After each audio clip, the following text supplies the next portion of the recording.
Hello English 9, this is Mrs. Long and coming at you with another week of English content in Unit 7.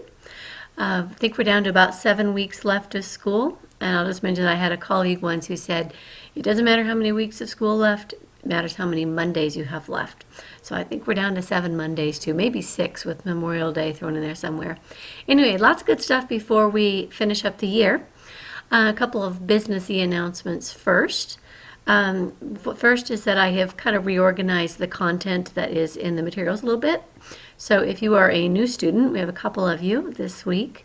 You'll find your information here in Course Introduction. That's the initial assignments that you completed about yourself, syllabus quiz, and so forth. And then if you need to make up work from a previous session, then you can find Unit 5 and Unit 6 in completed units. Generally, that would be if you had special permission to make up some of that, if you've been added late or something like that, you get into that. But we are working this week in Unit 7, so you're going to want to look here. I do want to point out too that if you are a full-time student, you do need to be taking the acuity test this week, and the link for that is in the second session of Unit 7, and I will go ahead and post a separate update on that. Also this week there is a wonderful presentation on cyberbullying that if you attend, then you will be able to earn 30 points of extra credit. I believe that was in my newsletter on Friday, so I'll add another update about that. So this week in Unit 7, we are moving on with transformations, and you are looking at themes in literature and what it means to explicate those. It's a very complicated word. Generally, this is the plan for the week. You're going to do the acuity testing if you are a full-time student. You're going to take a look at the two terms, theme and explication, and look at what those are in what's called a graphic online dictionary. And then you're going to do some pre-writing for an essay that you will complete next week. So this is where we're going this week. From here, your first assignment or your first task is to look at what theme and explication mean. And I'm just going to skip ahead to that part. You'll be looking at a visual words graphic dictionary. It's kind of a pretty cool thing. You end up with like a web, like a semantic web for a word. So for example, if you insert the word theme, it's going to come up with all kinds of related bubbles with words and descriptions that explain what a theme is. And you're going to take a screenshot of it so that I know that you've been there and that you've seen these words, and so that you can practice taking a screenshot if you haven't before, because that is an invaluable skill for an online student. Do make sure that when you do your screenshot for this, you're going to do a screenshot of 2 words. Theme is one of them, but make sure when you do your screenshot that you have clicked on full screen. And my connection right now is pretty slow, but you get the idea that it can go full screen, and then you get a much broader look at what that word means. I was thinking to myself about amusement parks where they say, please make sure to stay inside the car until it comes to a complete and final stop. A little bit like that on the screenshot. Please make sure it comes to a complete and final stop before you do your screenshot. To do your screenshot, you'll look on your keyboard for something that says print screen.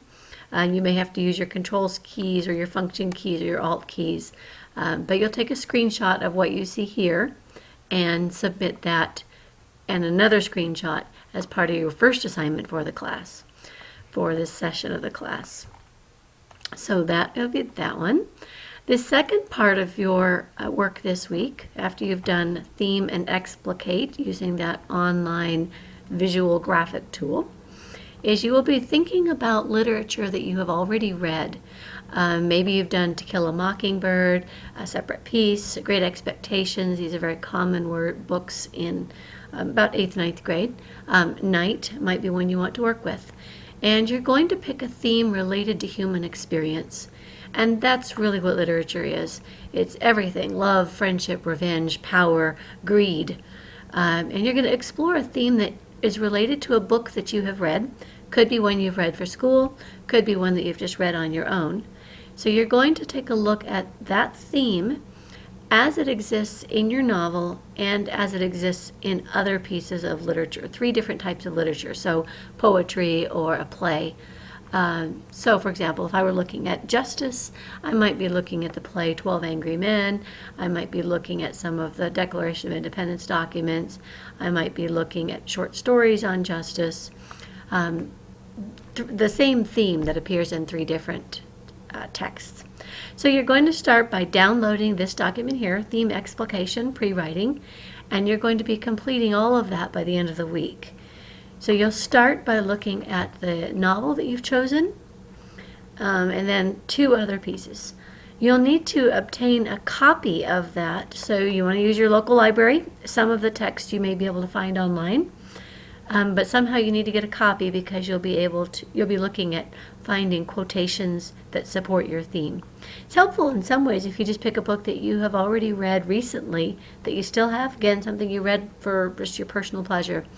Or if you wanted to use night, obviously that would be convenient too. You just end up with different themes. Night is one of my favorite books, really. So, there's a lot to work with in there about the goodness of human beings as well as some of the hideous, nightmarish parts of human beings. And so you're going to complete that that outline of that worksheet, for lack of a better term, with the theme that you've chosen and the novel you've chosen.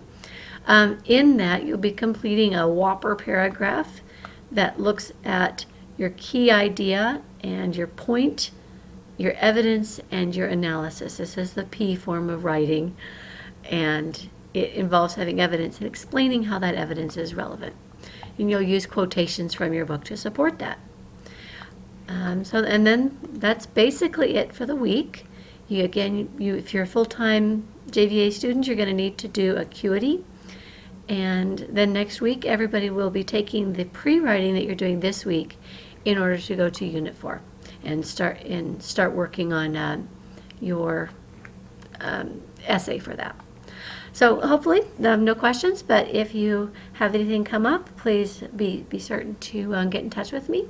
You guys have done a great job of that, both asking questions in a timely fashion and advocating for yourselves. I've been very impressed with what you've done on that. So hope you had a good weekend, hope you're recharged for this week, and good luck with Unit 7, Session 3. Have a good week.